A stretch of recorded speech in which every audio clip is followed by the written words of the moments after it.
ఓం శ్రీ గురుభ్యో నమః. అందరికీ నమస్తే అండి.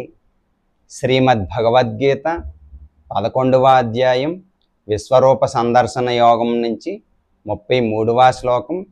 ఆ శ్లోకం యొక్క అర్థం తెలుసుకుందాం. తస్మాత్ త్వముత్తిష్ఠ యశో లభస్వ జిత్వా శత్రూన్ భుంక్ష్వ రాజ్యం సమృద్ధం మయైవైతే నిహతా పూర్వమేవ నిమిత్తమాత్రం భవ సవ్యసాచిన్. ఈ శ్లోకంలో శ్రీకృష్ణ భగవానుడు ఏం చెప్తున్నారో ఇప్పుడు తెలుసుకుందాం. అందుకే లేచి యుద్ధ సన్నద్ధుడవై కీర్తిని గడించు, నీ శత్రువులను జయించి సమృద్ధవంతమైన రాజ్యము అనుభవించు.